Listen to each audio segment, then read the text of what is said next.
आज नवरात्रि का तृतीय दिवस है, आज गणगौर का दिन भी है, आज सौभाग्य तीज भी है। ये जगत जननी जगदम्बा तुम्हारी वस्तुओं से प्रसन्न नहीं होती, ये जगत जननी जगदम्बा तुम्हारे आभूषणों से प्रसन्न नहीं होती, ये जगत जननी जगदम्बा तुम्हारे मेवे और पकवान से प्रसन्न नहीं होती। ये जगत जननी जगदम्बा केवल तुम्हारा भाव देखती है कि मेरा पुत्र, मेरा बेटा, ये संसार का मानव मुझे कैसे रिझा रहा है, ये मुझे कैसे मना रहा है। उसकी प्रसन्नता केवल एक भाव से।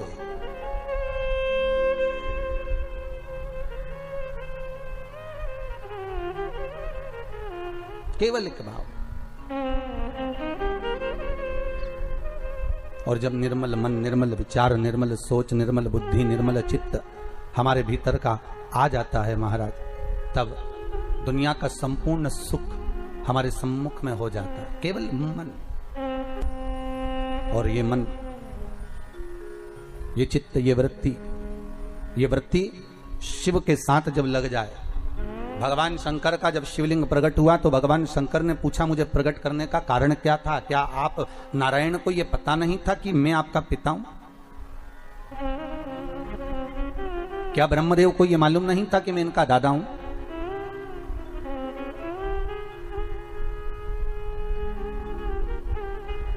कौन है इस? जब संपूर्ण ब्रह्मांड नष्ट हो जाता है, संपूर्ण पृथ्वी जब नष्ट हो जाती है, तब आखिरी में रहता ही कौन है? एक पानी का बुलबुला, और बुलबुले में भी एक बिंदु। एक बिंदु। कभी ब्रह्म कुमारी आश्रम में जाकर देखिएगा, वहां से अगर आप ज्ञान प्राप्त करेंगे तो वहां की बहन जी बताती हैं कि मात्र अगर इस संसार की रचना का केंद्र बिंदु कोई परमात्मा है तो एक बिंदु है। वो बिंदु कोई दूसरा नहीं, आद्य शक्ति भगवान शिव ही, शंकर ही उस ब्रह्म कुमारी आश्रम में बताया जाता है। बहन जी बताती हैं कि ये बिंदु ही शंकर है। उस शंकर से ही सर्व जगत की उत्पत्ति है। उस शिव से, उस शंकर से, उस कैलाशी से, उस त्रिकालदर्शी से सर्व जगत की उत्पत्ति है। जैसे मकड़ी जाले को बना देती है और भगवान शंकर भी उसी तरह जाले को निर्मित कर देते हैं, संसार को निर्मित कर देते हैं। पर जब देखते हैं कि संसार के लोग मुझसे दूर हो गए, ये संसार के लोग भजन चित्त वृत्ति से दूर हो गए, इनके भीतर का अहंकार जाग गया है, अहमता जाग गई है, और दिन भर एक बात कहते हैं, मैं हूं, मैं कर रहा हूं। अगर मैं दुकान नहीं जाऊंगा तो काम नहीं होगा, मैं घर नहीं चलाऊंगा तो काम नहीं होगा, मैं फैक्ट्री नहीं चलाऊंगा तो फैक्ट्री नहीं चलेगी, अगर मैं नहीं होऊंगा तो ये काम नहीं होगा। हर व्यक्ति के मन में केवल एक ही बात अड़ जाती है कि मैं हूं तो हो रहा है, मैं हूं तो होगा, अगर मैं नहीं होऊंगा तो कुछ नहीं होगा। ना तुम्हारी फैक्ट्री चल रही थी, ना तुम्हारी दुकान चल रही थी, ना तुम्हारे घर में कोई कमाने जा रहा था, ना कोई सामान लेने जा रहा था। फिर ये बताओ कि तुम्हारा घर कौन चला रहा था? घर चलाने वाला वो आदिशक्ति भगवान शिव ही था, वो त्रिकालदर्शी, वो कैलाशी, वो शंकर ही था। भगवान शिव को दिखाना था कि ये मैं हूं, इसलिए रुद्राष्टाध्याय में आया, आकाश पताल सर्वस्व में कोई दूसरा नहीं। तलातल में मैं हूं, रसातल में मैं हूं, जलचर में मैं हूं, थलचर में मैं हूं, वायुचर में मैं हूं, तुम्हारी श्वासों में मैं रमण कर रहा हूं। तुम मुझे पहचान गए, फिर संसार सागर का कोई दुख तुम्हारे सम्मुख में नहीं आ सकता।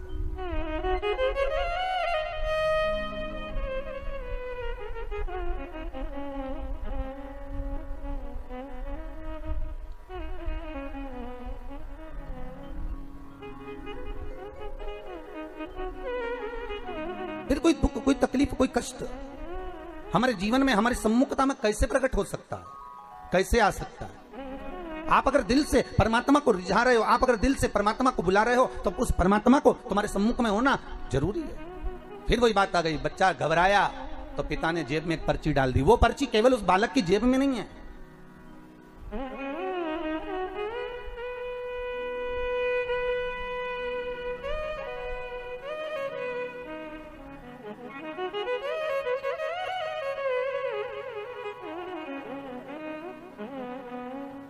वो पर्ची केवल एक बालक की जेब में नहीं, वो पर्ची भगवान जब हमें पैदा किया, संसार सागर में जब उसने भेजा, माता के गर्भ से जब हमने जन्म लिया, वो पर्ची भगवान ने अपनी जेब में भी डालकर भेजी है। इस मन में एक पर्ची को रख दिया गया है कि जब तू दुख लगे, जब तुझे कष्ट लगे, जब तुझे लगे कि अब कोई साथ नहीं दे रहा, तब चिंता मत करना, वो पर्ची को निकाल लेना कि पीछे मैं खड़ा हूं तो चिंता मत करना, मैं तेरे साथ में हूं। अगर सुख में हूं तो दुख में भी तेरे साथ में हूं। क्यों चिंता, क्यों चिंता? आज तीज है, सौभाग्यवती केवल 7 दाने चावल के जल के पात्र में चंदन में भिगोकर डाल देने पर और उससे कामना कर कर, आरोग्यता की कामना कर कर मात्र घर के जो मटका होता है, परिंदा होता है, उसके पास में समर्पित कर देने पर भगवान शंकर का नाम स्मरण कर कर जीव की रोग से मुक्ति भी हो जाती है। रोग नहीं घेरता उसको, आरोग्यता का अनुभव, आरोग्यता का सुख प्राप्त होता है। शिव महापुराण के लिए लोग कहते हैं, कई लोगों के, कई विप्रजन, कई ब्राह्मण जन भी पूछते हैं, गुरुदेव ये बताओ कि इतने सारे उपाय आप बताते हो पुराणों में से निकाल कर, और हम भी प्रयास करें इसको निकालने के लिए, तो हम कौन सी पुराणों में ढूंढे? तो आपसे भी निवेदन है, स्कंद पुराण से निकालिए, लिंग पुराण से निकालिए, नर्मदा पुराण से निकालिए, देवी भागवत से निकालिए, श्रीमद् भागवत से निकालिए, शिव महापुराण से निकालिए, गर्ग संहिता से निकालिए, पद्म पुराण से निकालिए, राधा वल्लभी से निकालिए, एक एक पुराण में से, एक एक चरित्र में से। और तो और हम तो सहज भाषा में कहते हैं कि गीता प्रेस गोरखपुर की सारी गीता प्रेस गोरखपुर के अंकों को लेकर आ जाइए, चाहे शिव अंक हो, चाहे सती अंक हो, चाहे पार्वती अंक हो, चाहे मानस अंक हो, चाहे धेनु अंक हो, एक एक भगवान गीता प्रेस का एक एक अंक खरीद कर लेकर आओ, कल्याण का एक एक अंक तुम्हारे पास में लेकर आओ, और उस अंक में से एक एक उपाय को निकालने का प्रयास करो। आपको सारे उपाय मिल जाएंगे जो इस व्यासपीठ से बताए जाते हैं। सारे उपाय आपके सामने आ जाएंगे कि जो व्यासपीठ से दिए गए, सारे उपाय आपके सम्मुख में, आप निकालो और उसको पढ़ो और उसको लाइए। बस दबा दिया गया। आज ढोंग, प्रपंच, छल ने, दुनिया के लोगों ने शिव महापुराण के उपायों को, शंकर की कथा को दबा दिया था। सारी पुराणे होती थी पर शंकर की पुराण नहीं होती थी महाराज, दबा दिया गया था। और शिव महापुराण को केवल जगत में लेकर आना चाहते हैं कि शंकर को दुनिया पहचाने, शिव की साक्षी को पहचाने। शंकर है क्या, शिव का अनुमोदन क्या है? दुनिया के लोग टीवी के माध्यम से फिल्मों का निर्माण कर कर देते हैं कि इस पर दूध चढ़ाना, क्यों चढ़ा रहे हो, गरीब बच्चे को दूध पिला दो, ऐसा क्यों कर रहे हो। उस शंकर को जगत तक पहुंचाना है कि शंकर पर दूध क्यों चढ़ाया जाता है, शंकर पर दही क्यों चढ़ाया जाता है, शंकर पर जल क्यों चढ़ाया जाता है, शंकर पर बेलपत्री का महत्व क्या है, शंकर पर शमी पत्र का महत्व क्या है, क्यों शंकर भगवान को शमी के वृक्ष का मात्र 7 फूल चढ़ा देने पर व्यक्ति की मनोकामना पूर्ण हो जाती है, क्यों कहा जाता है? उसको निकालो, उसको समझो, उसको पढ़ो, उसको अपने जीवन में उतारो। सारे देवी देवताओं को बहुत सा सामान चाहिए होगा, पर मेरे विश्वनाथ को कुछ नहीं चाहिए, मेरे शंकर को चाहिए क्या? अगर आपके जीवन में ऐसा लगे कि बहुत बड़ी बीमारी आ गई और आपके घर का व्यक्ति वेंटिलेटर पर पड़ा हुआ है, तो शमी के वृक्ष के फूल ले आओ 7, और शमी के वृक्ष के 7 फूल लाकर एक एक फूल शंकर भगवान को श्री शिवाय नमस्तुभ्यम कहकर उस व्यक्ति के लिए जो पड़ा हुआ है, अंतिम सांसें गिन रहा है, जिसको अटैक आ गया, अंतिम सांसों में जो गिन रहा है, उसके नाम से भगवान शंकर पर चढ़ाना प्रारंभ कर दो। मात्र 7 पुष्प, उस शमी के वृक्ष के 7 पुष्प आप शिव को समर्पित करिए, उसका नाम और गोत्र बोलकर, और भगवान शंकर का मूल मंत्र श्री शिवाय, जम के बोलिए श्री शिवाय नमस्तुभ्यम बोलकर एक एक शमी का फूल शंकर पर चढ़ाना प्रारंभ कर दो। फिर आगे वो विश्वनाथ की मर्जी है, वो प्राण कैसे लेकर वापिस आता है, उस काल से छुड़ाकर महाकाल कैसे लाता है, ये वो जाने। आपका फर्ज केवल आप अदा करिए। माता ने शिव जी के मस्तक के चंद्र को अपने मस्तक पर, और बाबा जिस समय पर मां को माला पहनाने लगे, जयमाला, तो बाबा ने फिर चंदा को अपने मस्तक पर। चंद्र घंटा माता का स्मरण शांति देता है, धैर्य देता है, विश्वास देता है। शिव महापुराण की कथा कहती है, यदि कोई व्यक्ति का मन विद्याध्ययन में नहीं लगता हो, या उसकी याददाश्ता कमजोर हो गई हो, कुछ बोल दिया याद नहीं रहा, कोई सामान रख दिया भूल गए, स्मरण में नहीं आया, पढ़ने के समय पर याद रखा, परीक्षा हॉल में भूल गए, विद्या अध्ययन करते हैं तब पढ़ लेते हैं, फिर बाद में भूल जाते हैं, उसको सोमवार के दिन लाल पुष्प, लाल चावल का दाना, बेलपत्र मां चंद्र घंटा के नाम से देवी के मंदिर में समर्पित करें, या भगवान शंकर का जो शिवलिंग है, तो जो जलाधारी है नीचे का ये शिवलिंग, ये जो जलाधारी है, इस जलाधारी में इस स्थान पर, पानी अगर यहां बह रहा है तो इस स्थान पर वो लाल पुष्प, वो बेलपत्र, वो लाल चावल का दाना अवश्य समर्पित करना चाहिए। और शिव जी को 1 लोटा जल, या मां आद्य शक्ति जगत जननी शीतला माता को चंद्र घंटा के नाम से जल समर्पित करें। उस जल का प्रोक्षण अपने ऊपर करें, भगवान शंकर को अगर जल चढ़ाया है चंद्रघंटा माता के नाम से तो उसका आचमन करें। बच्चे का विवेक बुद्धि प्रबल हो गया।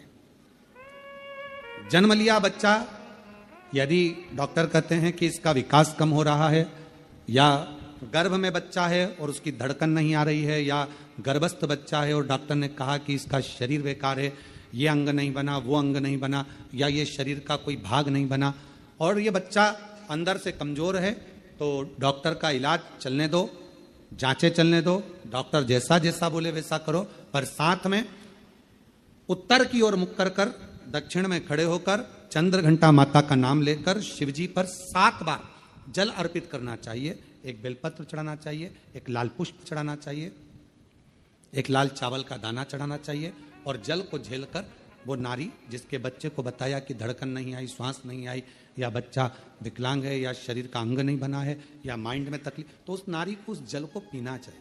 फिर वापिस जांच करा डॉक्टर के कहने पर, धीरे धीरे धड़कन भी आएगी और वह बच्चा पूर्ण स्वस्थ पैदा होगा। पर नाम याद रखिए, चंद्रघंटा माता का नाम लेकर धैर्य, शांति, निर्मलता और स्वास्थ्य की पूर्ण सुख मां चंद्रघंटा देती है। पूर्ण सुख मां चंद्र।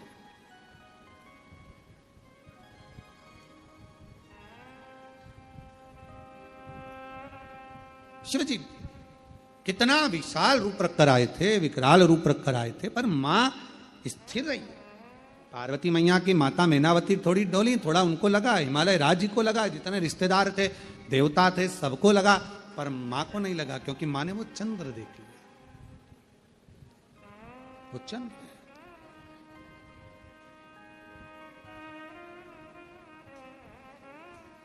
महाराज फिर मेरे भोले बाबा ने, मेरे शंकर भगवान ने, फिर मेरे शंभु ने, त्रिकालदर्शी, कैलाशी, अविनाशी भगवान शंकर ने बाद में जब देख लिया कि ये शिव जी ने जान लिया कि अब पार्वती भय नहीं खा रही हैं, शांत हैं, निर्मल हैं, तब शिव जी ने फिर आखिरी में अपने बागंबर में से पटका लेकर अपने सिर पर बांधा।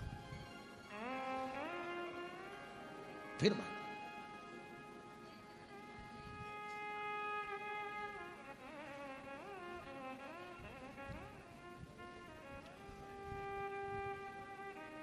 कभी सती, कभी उमा, कभी पार्वती, भोले बाबा बने गोरा के प्रति, मेरे बाबा बने गोरा के प्रति। एक स्वभाववश जब हम भगवान शंकर की आराधना करते हैं, साधना करते हैं, शिव तत्व की प्राप्ति हमें सुख दे, एक भी कभी हम रोज नहीं बोल रहे हैं, ठीक है। जब बहुत मन में अशांति हो, बहुत टेंशन हो, बहुत तकलीफ हो, कोई बहुत बड़ी विघ्न में अगर फंस गए हो, बहुत टेंशन में अगर फंस गए हो, तो 2 चंद्र दीप लगाया, 2 दीपक एक साथ पास में रखकर, दोनों घृत के, घी के, एक चंद्रमौलेश्वर महादेव के नाम से और एक चंद्रघंटा माता के नाम से। कौन कौन से नाम है? चंद्रमौलेश्वर और दूसरा क्यों? भगवान शिव को माला पिनाने से पहले मां जगत जननी जगदम्बा अम्बा पार्वती ने चंद्र को अपने मस्तक पर ले लिया था, फिर शिव जी को माला पिनाई थी। और भगवान शंकर ने मां अम्बा जगदम्बा को माला पिनाने से पहले चंद्र को अपने मस्तक पर ले लिया था, फिर माला पिनाई। और चंद्रघंटा और चंद्रमौलेश्वर भगवान का बहुत मन में अशांति हो, लग रहा है बहुत हार चुका हूं, अब तकलीफ की जिंदगी खत्म नहीं हो रही, तो कभी शिव मंदिर में जाकर 2 चंद्र दीप अवश्य लगाओ, मतलब दोनों दीपक पास पास में रखकर दोनों घी के दीप अवश्य प्रज्वलित करो, अवश्य। बहुत जब कभी कभी बोला है, क्योंकि आप लोग ऐसा नहीं कि रोज ही लगा दो, कभी कभी जब बहुत विघ्न हो, बहुत टेंशन, बहुत परेशानी, या बहुत ज्यादा तकलीफ में घिरे हो, बहुत ज्यादा, तब हर कभी पशु, जैसे पाशुपत्य अस्त्र देवताओं के पास में था, नारायण अस्त्र देवताओं के पास में था, तो हर कभी थोड़ी ना चलाया जाता, कभी कभी जब बहुत जरूरी हो तब चला उस अस्त्र। कई लोग हमसे कहते हैं आप इतने बड़े बड़े संवाद बता देते हो तो वो लोग उसको चला दें तो हमने कहा जब उसको जरूरत पड़े तब उसका क्रम किया, जब जरूरत। चंद्रमौलेश्वर और चंद्र, वापिस आप नाम बोलिए, चंद्रमौलेश्वर और चंद्र।